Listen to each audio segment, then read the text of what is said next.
নমস্কাৰ। আজি আমি উপস্থিত আছোঁ এখন গৌশালাত। নলবাৰী জিলাৰ পৰিঅতলি নামৰ এখন ঠাইত এই গৌশালাখন অৱস্থিত।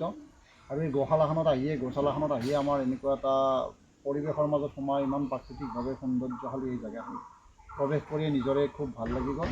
আৰু বিশেষভাৱে এই এডাল গছ দেখিলোঁ ইয়াতে এয়া হৈছে বটবৃক্ষ। এয়া যে দেখিছে এইটো এটা পেঁপা বুলি কওঁ আমি, এইটো এটা পাতকলি হয়, এইটো এটা পাতকলি হয় আৰু এইটো এটা দ্বৈত যুগ্ম হৈ আছে। গতিকে আমাৰ হিন্দু সনাতনী সংস্কৃতিত এখন বিয়া আছে। বিবাহৰ পিছত গৰ্ভধাৰণ হোৱাৰ পিছত মানে যেতিয়া সন্তান গৰ্ভত স্থিতি লয় আৰু সেই সন্তান জন্ম পোৱাৰ আগমুহূৰ্তত 9 মাহ মানে সন্তান গৰ্ভৰ 9 মাহ থকাৰ পিছত এখন বিবাহ সম্পন্ন হয়। সেই বিবাহখনৰ নাম হৈছে পহন বিয়া বা পুংসৱন বিবাহ।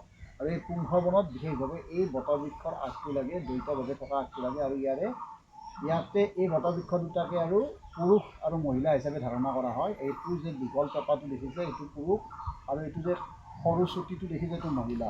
গতিকে এই পেঁপা দুটা বা এই বটবৃক্ষৰ এই ডালটো নি ইয়াতে পূজা কৰা হয়। আৰু সেইমতে এই পেঁপা দুটাৰ ৰস উলিয়াই গৰ্ভ থকা সন্তানে যাতে ইয়াৰ ভাল এটা পায় তাৰ কাৰণে ইয়াৰ সেই পেঁপাৰ ৰস খান কৰোৱা হয় সেই মহিলাগৰাকীক।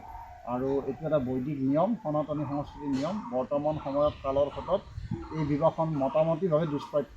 তৎসত্ত্বেও বিভিন্ন সময়ত কেতিয়াবা মাজে মাজে এনেকুৱা বিবাহ আমি কৰিবলগীয়া পৰিৱেশ হয়। আৰু এই পৰিৱেশত আজি আহি এই বটবৃক্ষৰ এইটো দেখিয়ে সেই বিয়াখনলৈ মনত পৰি গ'ল। সেয়েহে আজিৰ এই ভিডিঅ'টো নিৰ্মাণ কৰিলোঁ। নমস্কাৰ।